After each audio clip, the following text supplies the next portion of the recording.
Hoy en A Fondo con la CUT, los senadores Jorge Enrique Robledo y Antonio Navarro Wolf para hablar sobre la corrupción que vive Colombia.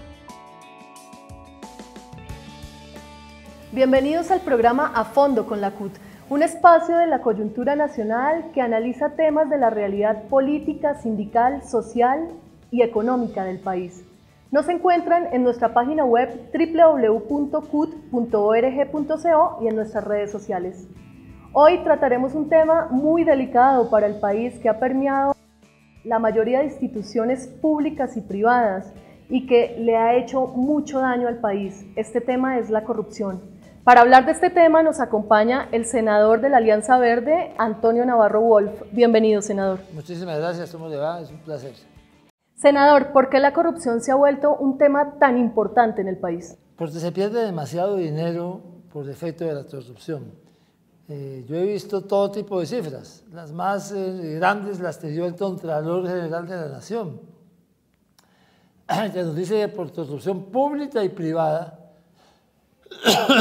se pueden perder hasta 50 billones de pesos al año. Si eso es un dineral. Con 50 billones de pesos al año podemos duplicar el presupuesto de inversión. Con 50 billones de pesos al año podemos casi multiplicar por 2 el presupuesto de educación.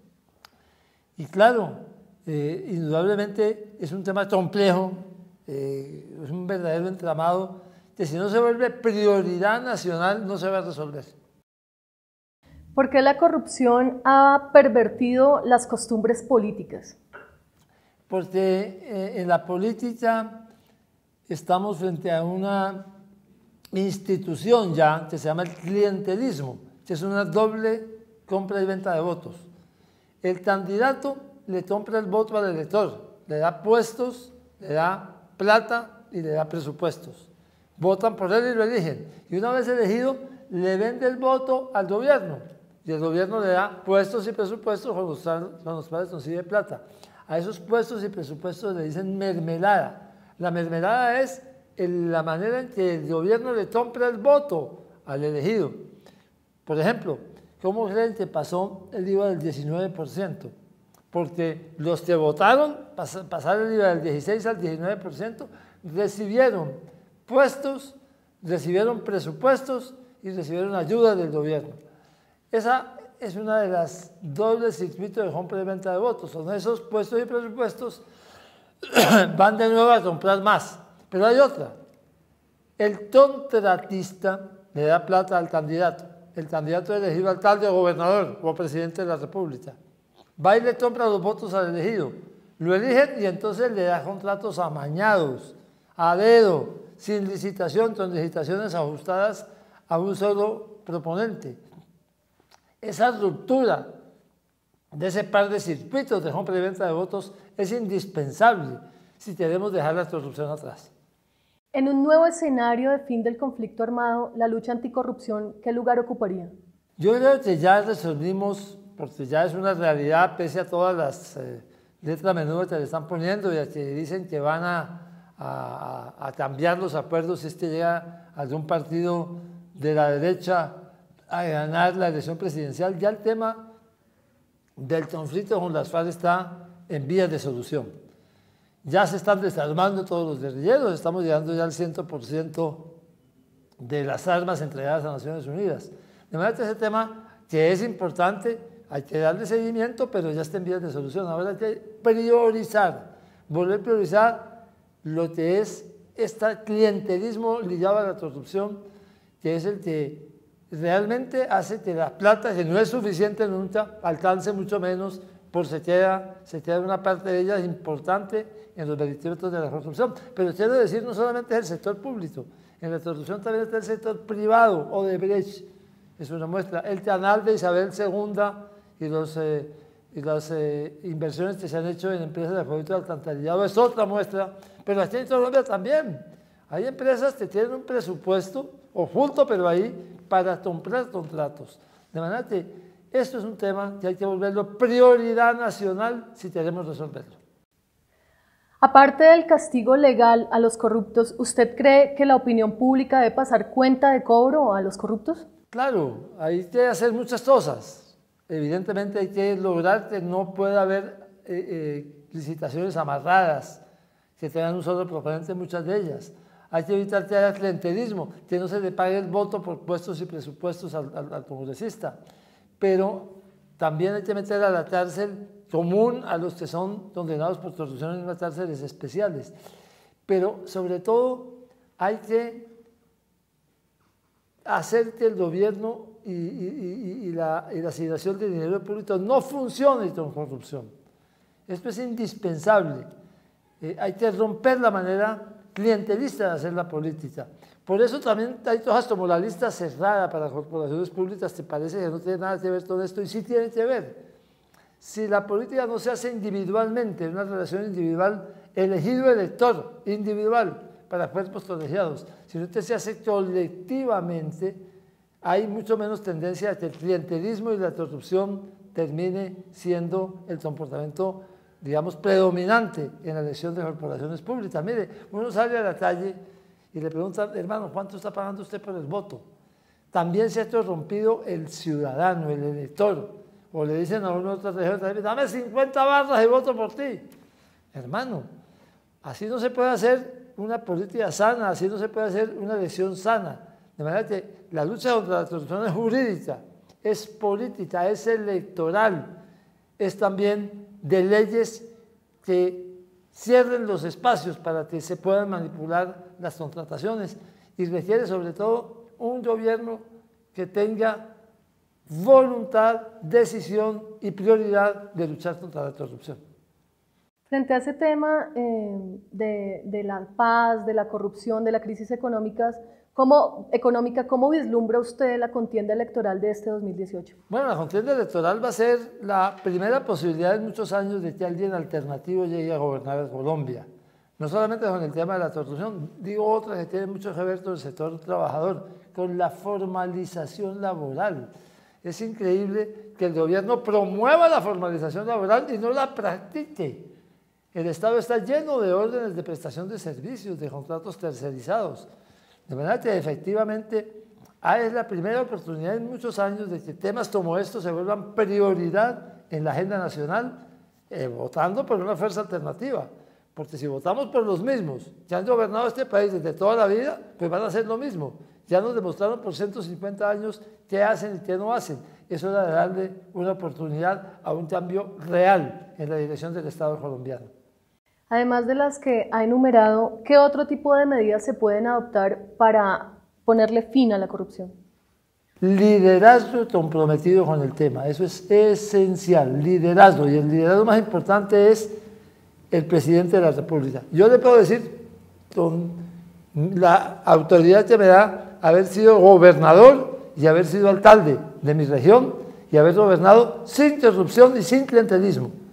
Cuando llegué a la alcaldía de Pasto, los concejales me pedían puestos y presupuestos. Les dije, yo no vine aquí a repartir puestos y presupuestos, vine a hacer un trabajo con la comunidad. Y finalmente logramos hacerlo y derrotar ese mecanismo clientelista y convencer a muchos de los concejales que se podía y se debería hacer el ejercicio de gobierno sin esos vicios que terminan en repartición de dinero de manera indebida. Senador, ¿qué opinión le merecen los últimos paros, el paro del magisterio que puso fin hace poco, y igual el paro del Ministerio del Trabajo? Hay una serie de paros que se han producido en el país con razones justas, en parte porque el gobierno se comprometió con cosas y con decisiones que no ha cumplido, y en parte porque este es un gobierno que no tiene las prioridades claras. Yo apoyo totalmente a los maestros colombianos, me parece que tienen toda la razón. Aquí se demostró hace unos años que un profesional que sale de una universidad en cualquier profesión ganaba 16% más que un graduado en licenciatura, o sea que uno que salía a ocupar el puesto de maestro.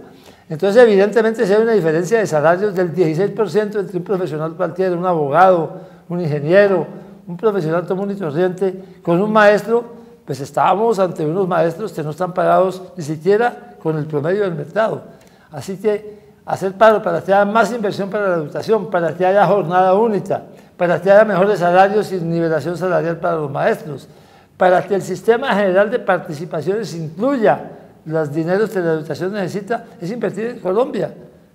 Las sociedades que han salido adelante en el siglo XX, en los últimos 50 años, que han pasado de sociedades atrasadas económicamente a sociedades más igualitarias, han sido porque han invertido prioritariamente en la educación, de manera que qué bien que finalmente los maestros hayan logrado sacar adelante elementos concretos que van a mejorar la educación y que van a mejorar el salario de los educadores.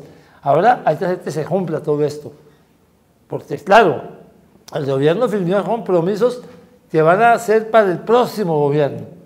Hay que elegir un gobierno que esté comprometido con eso que es el futuro de Colombia y con el cumplimiento de la palabra empeñada. Senador, ¿nos regalaría un saludo para los afiliados de la CUT y para todos los trabajadores del país? Yo sí le quiero dar un saludo a todos los trabajadores colombianos, a los afiliados a la Central Unitaria de Trabajadores, y decirles que los trabajadores sí representan un sector de la población que nunca ha tenido la opción de gobernar.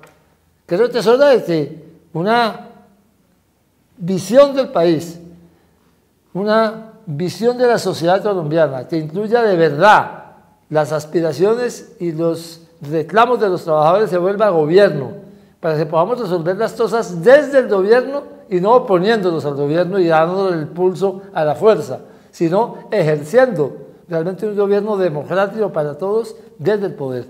De manera que los saludo muy especialmente, le agradezco mucho la entrevista y bueno, vamos adelante. Hay una oportunidad de oro, la gente está agotada de la política tradicional, no quiere más de lo mismo. Vamos a hacer que eso se vuelva un voto en las urnas, como decía recientemente alguien, la mejor manera de protestar es votar bien. Si usted vota bien, consigue un buen gobierno. Muchísimas gracias por acompañarnos en A Fondo con la CUT. Muchísimas gracias por la invitación. El gobierno de Colombia no cumple las sentencias 614 de 2009 y 171 de 2012 de la Corte Constitucional que se refieren a las plantas de personal. Su incumplimiento se ve reflejado en el Distrito Capital con aproximadamente 50.000 empleos deslaboralizados, 30.000 puestos de trabajo en el SENA y 500 en el Ministerio de Trabajo, entre muchos otros. Hacemos un llamado al gobierno de Colombia a cumplir las leyes, decretos y sentencias en materia de ampliación de las plantas de personal. Por derechos laborales, libertades sindicales y por trabajo decente, sindicalízate ya. Continuamos tratando el tema de la corrupción. Ahora nos acompaña el senador del Polo Democrático Alternativo, Jorge Enrique Robledo. Bienvenido, senador Robledo. A ustedes mil gracias por su hospitalidad y un saludo a sus televidentes. Senador, ¿cuál es el estado actual de la corrupción en el país? ¿A qué niveles ha llegado la corrupción en Colombia? Inmensa, realmente es inmensa. Yo acabo de publicar un libro sobre corrupción y ahí cito algún organismo internacional que dice que entre 140 países, Colombia es algo así como el 130 en peor corrupción. O sea, ya casi somos medalla de oro en corrupción, en el caso de Colombia. Y entonces, precisemos, es una corrupción en el sector público y en la clase política colombiana. Es una corrupción que además tiene que ver con sectores de la economía privada, es pública y privada, y nacional y extranjera. Uno podría decir que la democracia colombiana, más que una democracia, es en proporciones muy grandes una cleptocracia. Si democracia quiere decir gobierno del pueblo, cleptocracia quiere decir gobierno de los ladrones. Así de grave es, cosa que no quiere decir que cada persona del sector público, de la política o del sector privado sea un corrupto. No, pero estoy señalando la gravedad del fenómeno. Frente a ese tema, ¿cuál es la incidencia del capital extranjero y de las multinacionales en todo este tema de la corrupción? No, es evidente que están muy presentes, o sea, toca a todos los sectores. Si nos fijamos, por ejemplo, en los últimos escándalos de corrupción en Colombia, digamos los del último año para mencionar, Odebrecht, 100% de presencia de capital extranjero en el asunto. Reficar, la misma cosa. La AAA en Barranquilla, que es otro escándalo de corrupción nauseabundo que está sacudiendo al país, aun cuando lo están tapando, porque es que aquí parte del problema es el tapen. Bioenergy en el Meta, un negocio de Ecopetrol, también gran corrupción transnacional. O sea, parte del problema que tenemos es que dicen los conocedores que el capital financiero global, o sea, que son los que controlan al mundo, no es un capital, no funciona no es que sean inmorales, sino que son amorales. Y dicen ellos mismos que los inescrupulosos en este modelo económico global aparecen en la cumbre. Usted dice que la corrupción es sistémica. ¿Cómo se explica esto? Sí, digamos que en cualquier país del mundo, en cualquier organización social, política, religiosa, lo que usted quiera, hay fenómenos de corrupción o pueden presentarse, lo que llamamos la corrupción de las manzanas podridas o las ovejas negras, pasa también hasta en las mejores familias. Y esa es una corrupción, digamos, relativamente fácil de manejar, pero es que la de aquí no es eso. La de aquí no es una corrupción de uno u otro caso de manzanas podridas. Dice el exministro Fernando Cepeda, estudioso de estos temas, que más que corrupción lo que hay son verdaderas organizaciones criminales. Dice Rudolf Gómez, pues que no es de oposición, dice que el problema más que la corrupción es el sistema que la genera. O sea, aquí tenemos un sistema que induce a la corrupción. En política es un acuerdo que tiene 50 años de haberse pactado entre los partidos tradicionales, que se conoce con el nombre del clientelismo. Entonces, cuando hablamos de corrupción sistémica, estamos hablando de este fenómeno. Es un sistema que genera corrupción en proporciones realmente astronómicas. Con temas como la paz, la corrupción y la crisis económica, ¿cómo se vislumbra la contienda electoral en este 2018? Pues a ver, yo diría que en términos electorales aquí hay una tensión entre dos grandes ideas. Los candidatos del continuismo, de los dos grandes continuismos, quieren imponer como único punto del debate, alborotando las cosas con peleas de perros y gatos, seguir hablando solo del problema del proceso de paz en Colombia, que es de lo que han hablado no sé hace cuántos años. Y los otros, los que queremos un cambio en Colombia, que no somos los del continuismo, decimos que claro, que el tema de la paz es importante, en mi gobierno se van a cumplir los acuerdos de La Habana, pero también decimos aquí hay que introducir otros temas en el debate. O sea, la paz no se puede mal utilizar como una cortina de humo para ocultar las tantas cosas que funcionan mal en Colombia. Corrupción, desempleo, pobreza, persecución al movimiento sindical, maltrato a los trabajadores, crisis agraria, crisis industrial, deben ser parte del debate. O sea, el debate del 2018 es quienes nos quieren regresar al bipartidismo liberal conservador, un salto hacia el pasado, y quienes queremos que en el 2018 lo que se dé en Colombia sea un cambio hacia el futuro, y eso por supuesto no se puede lograr si vuelven a ganar los mismos, los del continuismo, así se presenten como diferentes, en eso ellos han sido astutos toda la vida, pero en el fondo, en estos asuntos económicos y sociales y del tema que nos ocupa, pues tienen toda la responsabilidad de las tragedias del país. ¿Qué medidas se podrían adoptar para poner fin a este flagelo de la corrupción que ha permeado las instituciones públicas, privadas y la sociedad en su conjunto?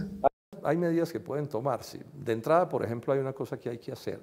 Una de las formas más astutas de corrupción que están avanzando en Colombia, ese fue el caso Reficar, y creo que es también el caso Saludcop, del que voy a hacer un debate en agosto para contar la verdad total sobre el caso, es que el refinamiento ya los ha llevado a combinar echa la ley, echa la trampa, a introducir la trampa en la ley.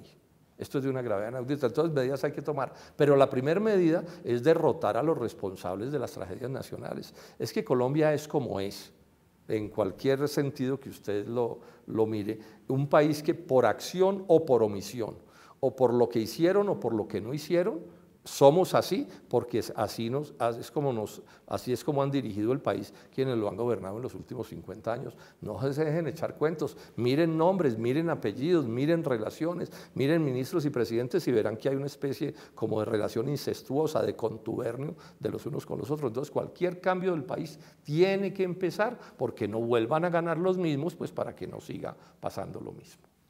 ¿Qué podemos contarle a los trabajadores de este tema de la corrupción en Saludcop?